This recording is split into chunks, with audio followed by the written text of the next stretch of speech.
Sir నమస్కారం sir. నమస్కారం అండి. చాలా సంతోషం. అడగంగానే మీ టైంకి ఒప్పుకున్నారు. అంత బాగేనా? అంత బాగుందండి. సార్ మిమ్మల్ని మీరు ప్రొటెక్ట్ చేసుకుంటుర్రా? అంటే వాళ్ళ నుంచి, వీళ్ళ నుంచి, మిమ్మల్ని వ్యతిరేకించే వాళ్ళ నుంచి? అంటే స్టార్టింగ్ నుంచి కూడా మేమేమి అంత డబ్బు వెనకబెట్టుకొని, లేకపోతే మంది మార్బలం, అధికారం పెట్టుకొని వచ్చిన వాళ్ళం కాదు. ధర్మాన్ని రక్షించాలి, ఉన్న ధర్మాన్ని స్వచ్ఛంగా ఉంచాలి అనే ఒక లక్ష్యం పెట్టుకొని వచ్చిన వాళ్ళం. సో ఏదైనా కూడా భగవంతుడే చూసుకుంటాడు. భాస్కర్ అన్న స్ట్రెయిట్‌గా ఇంటర్వ్యూలోకి వెళ్ళిపోదాం. లాస్ట్ టైం కూడా మీరు నిజాన్ని నిక్కచ్చిగా ముఖం మీదనే మాట్లాడిన సందర్భాలు ఇదే స్టూడియోలో చూసినాం మనం. సాయిబాబా దేవుడా కాదా అనే అంశం మీద మనం చాలా సుదీర్ఘంగా నడిచింది. కానీ ఈ ఇంటర్వ్యూలో సాయిబాబా దేవుడా కాదా, ఎందుకు దేవుడు కాదంటున్నారు, ఇన్నేళ్ల తర్వాత ఈ టాపిక్ ఎందుకు మళ్ళీ ప్రస్తావనకు వచ్చిందనే దాని మీద మాట్లాడదాం. ఓకే అంటే మాట్లాడదాం, లేదంటే తప్పకుండా మీకు నచ్చిన ప్రశ్నలు వేయండి. అంతేనా? సాయిబాబా దేవుడా కాదా? ఎవరికి? హిందువులకి. హిందువులకైతే అస్సలు కాదు. మీరు ముస్లింని పూజిస్తారా? అట్లెట్లుంటుంది? అట్లెట్లుంటుంది? మరి హిందువులు ఎట్లు పూజించాలి? లేదా ఇదే ప్రశ్న మీరు క్రిస్టియన్స్కి, ముస్లిమ్స్ని అడగగలరా? వాళ్ళ మతం కాని వాడిని పూజించమని. హిందువులు కూడా కొంతమంది నమ్ముతారు కదా సాయిబాబాని. అదే హిందువులు ఇతర మతాల్లో కూడా కన్వర్ట్ అవుతున్నారు కదా. అదే హిందువులు ఈ మధ్య ఏమని చెప్తున్నారు? మేము క్రిస్టియానిటీలోకి వెళ్ళినా మాకు ఎస్సీ రిజర్వేషన్ కావాలి అంటున్నారు కదా. సో రకరకాల మనుషులు ఉంటారు. బట్ మన శాస్త్రాలు ఏం చెప్తున్నాయి, మన ప్రమాణాలు ఏంటి అన్నది చూడాలి. కానీ ఎవడో ఏదో వచ్చి నేను హిందువునే కదా అని అంటే ఇప్పుడు అన్నీ ఇచ్చేస్తామా? అలా అయితే ఇప్పుడు సుప్రీంకోర్టు ఆర్డర్ కూడా మార్చేయాలి. అయితే బీసీసీ తీసుకోవద్దు, ఎస్సీలోనే ఉండండి అని క్రిస్టియన్స్కి చెప్పాలి. ఏదైనా అడుగుతాడు, ఎవడైనా వచ్చి అడుగుతాడు. బట్ ప్రమాణాలు చూడాలి, చట్టాలు చూడాలి, కోర్టు ఆర్డర్స్ చూడాలి. సాయిబాబా దేవుడు కాదనడానికి మీరు చూసిన ప్రమాణాలు ఏంటి, మీరు చదివిన గ్రంథాలు ఏంటి, మీరు చదివిన పురాణాలు ఏంటి? సాయిబాబా ముస్లిం అనడానికి సాయి సంస్థాన్ ట్రస్ట్ వాళ్ళు ప్రచురించిన సాయి సచ్చరిత్ర అనే ఒక బుక్ ఉంటుంది. ఉందా మీ దగ్గర ఇప్పుడు? అది ఇప్పుడు నేను అది తీసుకురాలేదు. అది మొన్న మేము ప్రెస్ మీట్ అయినప్పుడు కూడా మన జర్నలిస్టులందరికీ పంచాం మేము. అంటే మెయిన్ ఏవైతే ఉన్నాయో అవన్నీ కూడా. అది ఆల్మోస్ట్ 700 పేజెస్ ఉన్న బుక్ ప్రెజెంట్ వాళ్ళు 300 పేజెస్కి తీసుకొచ్చేసారు. ఓకే, సగానికి సగం తగ్గింది. మొత్తం లేపేశారు. అసలు దాంట్లో మొత్తం సాయిబాబా బండారం అంతా ఉంటుంది అనమాట. బట్ ఇప్పటికీ కూడా వచ్చిన బుక్లో సాయిబాబా ముసల్మాన్ అని చెప్పినట్టుగా ఉంది. ఇన్ ఫ్యూచర్ అది కూడా లేపేస్తారేమో తెలియదు నాకు. సాయిబాబా ముసల్మాన్ అందులో క్లియర్గా లిఖితపూర్వకంగా ఎస్, ఆయన చెప్పినట్టు కూడా ఉంది 11th చాప్టర్లో. నేను ముసల్మాన్ని అని చెప్పినట్టుగా కూడా ఉంది. అదే ఇప్పుడు మేము చదివిన బుక్లో అయితే నేను అపవిత్ర జాతిలో పుట్టిన ముసల్మాన్ని అంటాడు ఆయన.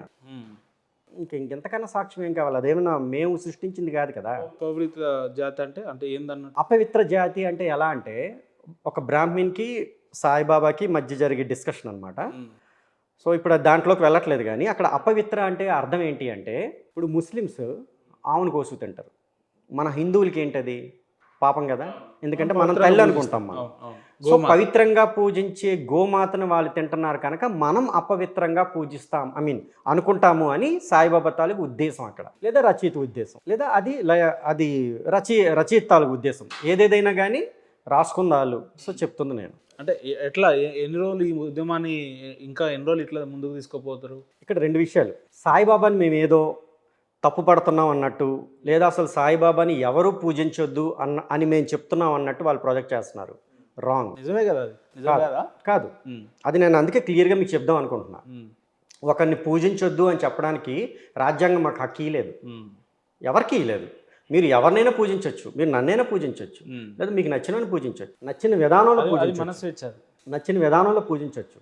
కానీ మీరు పూజించేటప్పుడు అది ఇతరుల తాలూకు మనోభావాలు దెబ్బతీయకూడదు. సాయిబాబాని మీరు పూజించుకోండి, మీకు నచ్చినట్టు పూజించుకోండి, ఆలయాలు పెట్టుకోండి, ఒక మతం కింద ఏర్పరచుకోండి. మేము నో అని చెప్పడానికి మాకు ఏమీ అధికారం లేదు. కానీ మా రాముని తీసుకొచ్చి మా రాముడే సాయిబాబా అని, మా కృష్ణుడే సాయిబాబా అని, లేదా మా పుణ్యక్షేత్రాలకు వెళ్ళాల్సిన అవసరం లేదు, షిరిడీ మాత్రమే వెళ్తే సరిపోతుంది అని, లేదా మా తాలూకు గోదావరి, గంగా లాంటి నదులన్నీ కూడా ఈయన తాలూకు పాదాల దగ్గర నుంచి వస్తాయన్నట్టు. గంగయే అంటే మనం ఏమనుకుంటాం, గంగాదేవిని మన పాపాలను కడుగుతుంది అనుకుంటాం. ఆవిడ వెళ్ళి సాయిబాబా దగ్గర పాపాలను కడిగించుకుంటుంది. అంటే ఇది రిలీజియస్ సెంటిమెంట్స్ని హర్ట్ చేసినట్టు కాదా?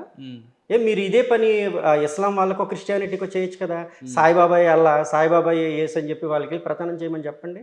వీళ్ళ సంస్థానం సాయిబాబా ఉంటుందేమో చూద్దాం మనం. అంటే తేరగా మేము. కానీ సెక్యులర్ అనే పదం క్రైస్తవంలో కావచ్చు, లేదంటే ఖురాన్లో ఉండదు కదా. క్రైస్తవం అనే పదం, సెక్యులర్ అనే పదము హిందుత్వంలోనే ఎక్కువ ఉంటుంది కదా.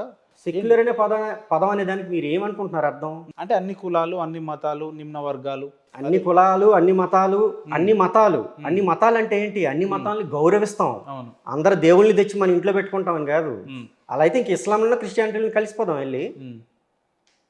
ఏంటి ఇప్పుడు సెక్యులర్ అంటే అర్థం గౌరవిస్తాం అని అర్థం. హిందువులు సాయిబాబాని పూజిస్తే, హైందవ భక్తులు కొంతమంది హైందవ సోదరులు సాయిబాబాని పూజిస్తే మీలాంటి వ్యక్తులకు లేదంటే హైందత్వానికి వచ్చిన ప్రమాదం ఏంది? ప్రమాదం ఏంటి అంటే సాయిరామ్, సాయి కృష్ణ, లేకపోతే ఇలాంటి పేర్లు కానీ, లేకపోతే విష్ణు సహస్రనామాలు లాంటివి సాయిబాబా పేరు మీద పెట్టడం కానీ, లేకపోతే మన తాలూకు ఏవైతే హిందూ దేవాలయాల్లో సాయిబాబాని తీసుకొచ్చి లేదా సాయిబాబా విగ్రహం పెద్దగా పెట్టి హిందూ విగ్రహాలు అనేవి కింద పెట్టడం కానీ, లేకపోతే సాయిబాబా ఎదురుగా నందిని పెట్టడం కానీ, అదేదో ఆయన శివుడు అయినట్టు, లేదా ఆయనే స్వయంగా పరబ్రహ్మ స్వరూపం అని కానీ ఇలా చెప్తూ ఏం చేస్తున్నారు అంటే హిందుత్వం అంతా కూడా సాయిమయం చేసేస్తున్నారు. కానీ ఆయన ఎవరు? అల్లా మాలిక్ అనేవాడు, అల్లా నా యజమాని అనేవాడు.